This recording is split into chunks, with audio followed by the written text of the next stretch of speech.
My name is Lily. I am 28 years old now. I live in a big city. I have a small job in a bookstore. My life was very quiet. I was happy, but I felt lonely sometimes. I wanted true love. I believed in promises. I always thought love was simple. Then I met Michael. It was a cold December night. I was at a cafe. He was reading a book. He looked up and smiled at me. His eyes were very kind. He looked strong and safe. He walked to my table. He asked about my book. We talked for 2 hours. It felt like 10 minutes. I liked his voice. I liked his laugh. He made me feel special. I thought, maybe this is my chance. I gave him my phone number. I waited for his call. He called me the next day. He wanted to see me again. We went for dinner. He held my hand. He looked straight at my eyes. He said, "I like you, Lily. I want us to be together." I felt so warm. I felt happy for the first time in a long time.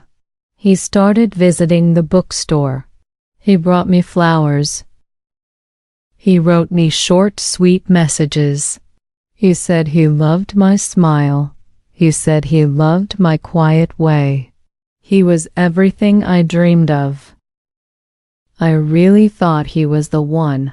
I trusted him completely. He told me about his future. He said, "Lily, I will always take care of you." I promise forever. I believed his promise. I really did. Our life together started. It was a simple, happy life. We moved into a small apartment. It was not big, but it was ours. We cooked dinner together every night. We watched old movies on the sofa. We laughed a lot. Michael had a good job. He worked in finance. He worked hard for us. He always told me his plans. "We will buy a big house," he said. "You can stop working soon. You can just read all day." I love this idea. Every morning, he kissed me goodbye. He always said, "Remember my promise, Lily." Forever. This phrase was our song. It was our secret word. I felt so safe when he said it. I felt protected. I started to change my life for him. I stopped seeing some friends. They did not like Michael. They said he was too smooth. I told them, "You don't understand. He is kind. He is real." I chose Michael over them. I cleaned our home. I made sure his clothes were ready. I did everything to make him happy. I wanted our life to be perfect. I wanted to show my love. Michael was my whole world. He was my purpose. Sometimes I worried a little. Michael traveled a lot for work. He said it was important meetings. "It is for our future, my love," he always said. He always brought me a small gift when he came back. A scarf, a chocolate. He was tired when he came home. He went to sleep quickly. I sat next to him. I looked at his face. I still felt happy. I felt like the luckiest woman. I believed his promise of forever. He had promised me forever. Then things started to change. It was slow at first, very slow. Michael started working later, much later. He said, "The company needs me. It is a big project." He came home after 10 p.m. He was always tired now. He did not want to talk much. We did not cook together anymore. He just ate and went to the bedroom. We stopped watching movies. The sofa felt empty. When I asked him, "Are you okay?" he got angry. "Stop worrying, Lily. I am working. It is for us." His voice was not soft anymore. It was sharp. It made my heart hurt. I did not like his new voice. He traveled more often, sometimes for 3 or 4 days. He did not call me from the road. I had to call him. He sounded far away. He sounded cold. I felt a knot in my stomach. I thought, maybe he is stressed. I need to be better. I tried harder to please him. I cooked his favorite meal. I bought him a new shirt. He barely noticed. He just took the food. He put the shirt in the closet. I started to cry alone. I cried in the bathroom. I cried in the kitchen. I did not want him to see my tears. I was sad. I was confused. I remembered his promise. I promise forever. Where was that man? One day, I looked at his phone. He left it on the table. This was a bad thing to do. I knew it, but my fear was too big. I needed to know. I looked at his messages. My hands were shaking. I saw a message from a woman. Her name was Sarah. The message said, "I miss you. Come back soon." I read it again and again. I felt very, very cold. This was not a work problem. This was a big problem. The next morning, Michael was packing a small bag. "I need to go for 2 days," he said. "Business trip?" His face was calm, too calm. He tried to kiss me. I turned my head away. "Who is Sarah?" I asked him. My voice was very quiet, but the sound felt loud in the room. He froze.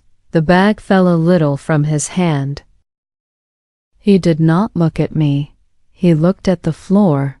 He tried to lie. "She is a colleague, Lily, a work partner." "Just work," he said it fast. I shook my head slowly. "No, Michael. Tell me the truth. Please, tell me the real truth." He looked at me then. His eyes were not kind anymore. They were empty. He sat on the bed. He sighed a long, heavy sigh. He rubbed his face with his hands. Then he spoke. "Yes, there is a Sarah. We met a few months ago. It is complicated, Lily. Complicated." That was his word. I felt a fire start in my chest. "What is complicated, Michael? You promised me forever. You are living with me." He looked away. "I am sorry. I really am. I never wanted to hurt you, but I was bored. I liked the attention. It felt new, bored. He was bored with me." Our life was boring to him. Then he told me the full truth. He did not work in finance. He was an assistant manager. The big house money was a lie. The whole future was a story. The forever promise was just words, empty words. He stood up. "I need to go now. I need to think." He took his bag. He walked to the door. I did not move. I could not speak. The sound of the door closing was so loud. It broke the silence. It broke my heart. He did not come back. I stood in the middle of the room. I felt nothing, no pain, no anger, just nothing. I was empty inside. Then the feeling came. It was a wave, a huge wave of pain. I fell to the floor. I screamed. I did not know I could scream so loud. I cried until my face was wet. My head hurt. My chest hurt. I felt betrayed. I felt stupid. I thought I gave him everything. He took my life. He took my time. I looked at the apartment, the sofa where we watched movies, the kitchen where we cooked. Everything was a lie. The whole year was a beautiful, terrible lie. Michael's face came to my mind, his kind eyes, his smile, all fake. I wanted to call him. I wanted to beg him to come back. I wanted to say, I forgive you. Just don't leave me alone. I picked up my phone. My fingers were shaking too much. I stopped myself. I thought about his promise, forever. He said it so many times. It was a weapon, not a gift. He used it to control me. He used it to make me wait. I saw the truth finally. I stood up. I walked to the bedroom. I took all his clothes, all his things. I put them in a big black bag. I tied the top. I did not feel sad now. I felt strong. I felt a cold new anger. He would not come back to this apartment. This was my final decision. Michael never called me again. I changed the locks on the door. I changed my phone number. I did not want to see him. I did not want to hear his voice. I was sad for many weeks. I really was. But every day I felt a little better. I started to see my old friends again. They were happy to see me. I apologized to them. I said I was blind. I am sorry. They forgave me easily.